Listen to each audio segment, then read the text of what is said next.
Hi everyone, it's Darlene. Welcome to my card video to launch the December challenge with repeat stamping. I'm using this Mint Owl Studio set called Coffee Craze, and I'm using this upper left hand corner mug. I'm going to take this mug and I'm going to stamp it all over this Neenah Solar White cardstock with Memento Tuxedo Black ink.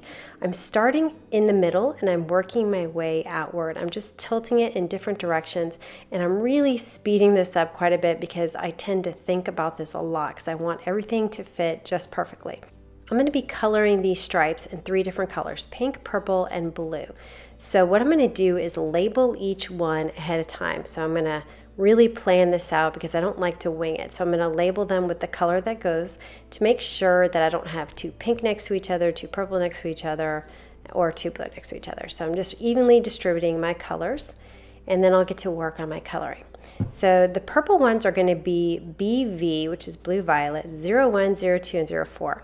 So I'm just going to do the outside of the mug with the BV04, which is my darkest. Then I'm going to scoot in a little bit with my BV02, and then I'll finish it off overlapping all of them with the BV01. So I'm going to do all my purples the same way with these 3 colors. And now I'm going to move on to the blue. This is a blue-green. I've got 49 first, then 13, then 11 in the middle. And then I'll do my pinks, the RV14, RV13, and RV10. Now that my colors are done, I can erase all of my labels. And then I'm going to color all of the lattes E43, just a really kind of a light brown color. And I'm not doing anything special, just coloring them in solid. And then I'm going to move on to my background. So how I'm doing this is I'm coloring around every single mug with W3. It's a warm gray. And I'm just making kind of a thick line, and I'm going to do this in sections. So that way it doesn't dry too quickly. So I'm going to do the W3 around the mug. And then I'm going to take my W1, this is W1 now, and I am coloring over the line, that marker edge of the W3, just to blend it out and work my way outward until I meet the other mug. So so that's one section. I'm gonna really speed this up quite a bit because it's very repetitive. But what I love about it is that it really makes the mugs pop because the mugs are white. So anyway, you can see I'm working this in sections with the W3 and the W1. I'm skipping inside the handles for now, and I'll go back and do that once I get my whole background done. Now the first time I did this card, I did the background in gray, but I didn't really like it. I did the gray as in the cool gray, the seas. And it was just a little bit too cool. I really like this warm much better because it reminded me more of coffee. All right, so now I'm finished inside the handles and finished with the background. I'm going to move on to the saucers. So I'm staying in the W family. I'm going to use W3, which is the one I did the outline with, because I'm going to have a little bit of a shadow on the saucer from the cup. And then I'll blend that out a little bit with the W1. And now I'm going to introduce my 0, the colorless blender. And I'm just going to kind of go over that to fade it out to white. So I'm going to leave the edge of my saucer white. And I'm doing that same exact thing on all of these saucers. Here I am finishing the last one. So the last thing I need to color now is the mug itself. So what I'm going to do is I'm going to take the W3 away. So I'm keeping in the W family. And I'm going to take my W1 and I'm going to color just the left edge and the right edge, similar to what I do when I'm coloring the pandas, where I just want some shadow, but I want it to look white. So I'm going to do the edges in W1, and then now I've got my 0 colorless blender, and I'm just blending that marker line out so it's nice and smooth.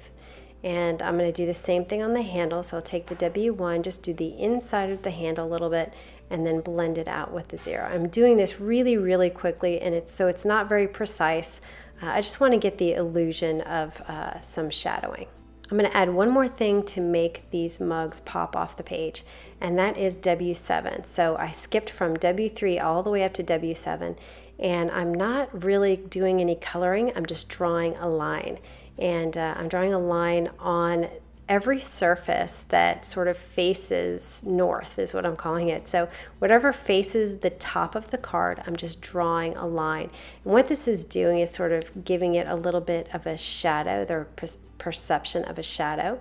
And you know, you're not going to get a shadow over every edge, just sort of at the same angle. So I'm going to just color the top portion of each one of these. I'm going to speed this up a little bit. So the top of the handle, the bottom of the mug, the top of the mug, wherever the mug lies, anything, any surface that faces the top of the card is going to get some of this line here. I'm really not going for anything smooth and perfect. It's really actually quite messy, and I'm doing it really fast, and it's not totally exact. So I've got a lot of curves. So some of these lines are not facing directly the top of the card. So I'm just sort of using a little bit of judgment, like I might do a diagonal line just because it's pretty close to facing upward. But it doesn't have to be exact. You're just trying to give the general idea that there's a shadow behind these mugs that's facing north. All right, so that completes this panel. I'm going to work on the rest of the card. My sentiment, I'm going to use Early Espresso ink on some Neenah cardstock. And I'm using these rectangular stitched dies by Simon Says Stamp. I'm using the smallest one. It just fits perfectly around the sentiment. I'm going to run that through my Big Shot. And then I'm going to use my crimper on a piece of fog cardstock. The fog cardstock matches this W marker perfectly. Notice that I've cut it longer than the width of my card. So here's my crimper, and what I'm going to do is place it. You can see the arrows right there in the front, and you place your cardstock right in there so that you can kind of feel it inside the crimper. And then you're going to kind of pull the trigger, I guess, push the handle in, and then just spin this thing on the side, and it's going to crimp up your cardstock. And the reason why I thought this would be cool on this card, because it reminds me just of cardboard and coffee mugs, I don't know, it just kind of reminds me of that little piece of paper that you get at Starbucks that keeps your hands from getting burned. Anyway, okay, so here is some Stampin' Up! White Baker's Twine. And what I'm going to do is put it behind my sentiment just to add a little something extra here. I have 3 small pieces that I've cut, and I'm going to put them on the ATG tape runner I just put on the back. Notice that this has some kind of bends in it, and to get those out, you just have to run it between your finger and your fingernail, and it comes right out. And that's just from wrapping around that piece of cardboard.